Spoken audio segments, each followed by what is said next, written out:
Hey, what is up, guys? Pine Belt Beer Reviews back here again with you today for another one. And this one that I have here today is one that I did not really understand at first until I got it home and I actually looked at the bottle.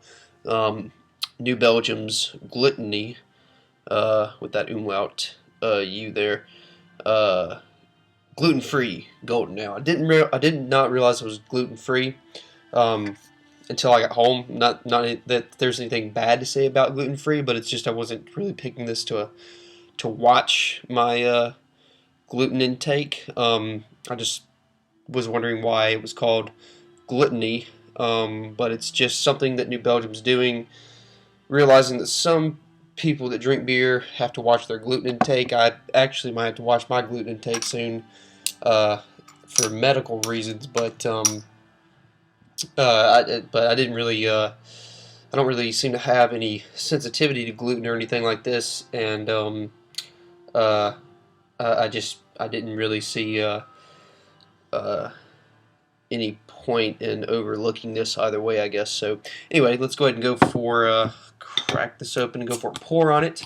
Gets 3.8, no 3.3 on Untapped. It has no scores yet on Beer Advocate. The bros haven't looked at it. The general community has not looked at it yet, so there's no scores on there. So it's a fairly fresh beer, at least on that particular site. I do know that they did. They tried to brew at first with gluten-free grains like sorghum, and this is just stuff I just took a quick look at their website. Um, Sorghum, quinoa, rice. I believe they just brewed with those kind of grains at first. They knew were gluten free, but they just found that they only tasted like those grains upon like actual, once it was done fermenting. Go figure. That it actually tasted like grains. So they went back to doing stuff like with barley malt, but they added an enzyme into this beer that breaks the barley malt, breaks the gluten that is down during the fermentation process, or I believe it's during the actual brewing process, or it could be I don't remember which one. But anyway, it does have barley malt in it, and then there's a disclaimer at the bottom in fine print that they actually can't vouch 100% of the gluten product in this beer. It actually may contain gluten, so you can only do what you can, I guess, for people that want to drink beer, but they have to watch their can't have gluten though. So anyway, this thing's head went down pretty quick. It's only 5.2% ABV. I think it's 20 IBUs, so it's a just a typical kind of a sweeter, maltier golden ale. But it is golden in the light. It does look nice, despite not having any head retention whatsoever. It does look really nice in color.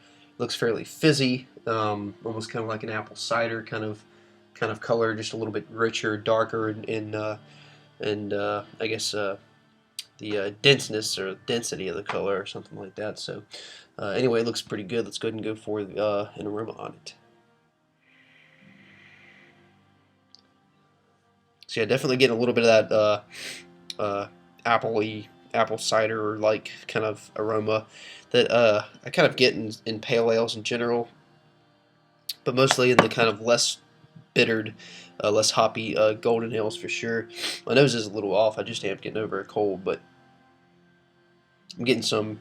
My palate is kicking back to life, and my nose is starting to clear up a bit. But yeah, it's not as I mean, it's obviously not as grainy, especially uh, just with the fact that it's a golden ale one for one, and it's just meant to be a smoother type of pale ale in the first place. But I am getting a sweetness. I am getting a little bit of that apple tart flavor, that tart apple flavor, um, but not much else. Like I said, my nose is kind of funky right now, but my palate still works. Let's just go ahead and go for the flavor on it.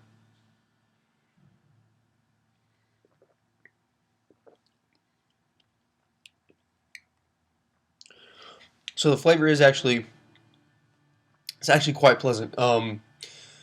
You do get a lot of just those typical, pale ale, golden ale beer flavors. There is a good bit of malt. There's a good bit of sweetness in it.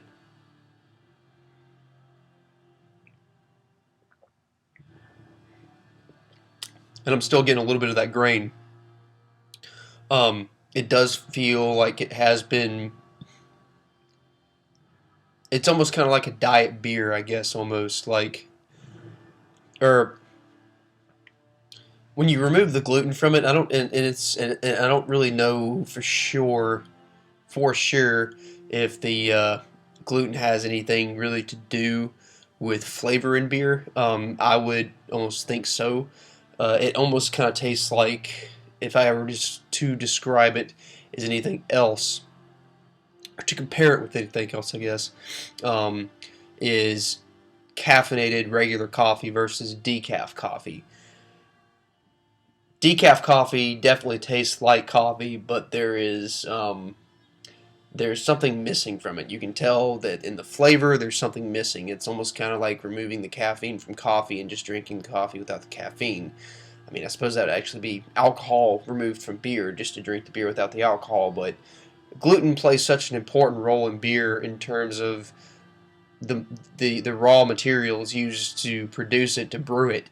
It's a really integral part of the whole flavor profile and whole flavor makeup of the beer. When you add something like, then the same thing, they do the same thing with decaf coffee. They usually typically add some sort of catalytic kind of enzyme or something like that. This enzyme catalyst to break down the caffeine in the beer, the caffeine in the coffee chemically, where they basically done the same thing with this beer, is they've broken down the gluten chemically in this beer with particular enzymes.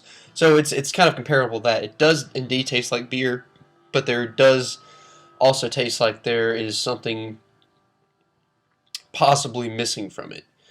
And it's not that big. It's not that big of an absence that it's not like, it doesn't leave a gaping hole in the beer, but it is something that you feel like it's missing something.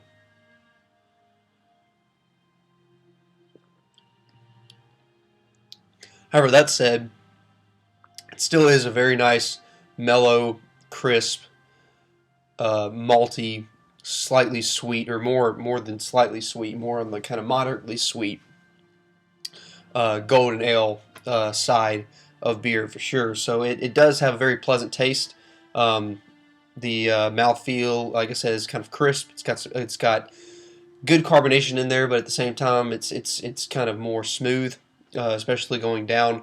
The whole flavor profile is still pleasant. The mouthfeel is still good. It still has a good, um, just beer flavor for sure. So the gluten really doesn't take that much away from it, in my opinion. So overall, I believe and the finish is kind of just, like I said, it's pale ale, it's golden ale, so it's fairly wet at 5.2 ABV. But anyway, overall, I don't really see the gluten taking too much away from it. There are people, obviously, like that really can't have it, or people that just want to avoid it. And it's really nice to see brewers recognizing that, and giving these guys an option for something to drink from their lineup. So definitely recommend checking it out. For me, I think I'll give it a good solid B plus. It's a very solid golden ale for me. So check it out. New Belgium's Glutiny golden ale, crafted to remove gluten. They also have I think just a pale ale, like a gluten-free pale ale as well. Not like just a golden ale, but I think it's also pale. So they might put more out. They might do an IPA. Who knows? So just check it out when you can. And until next time, guys, thank you for watching.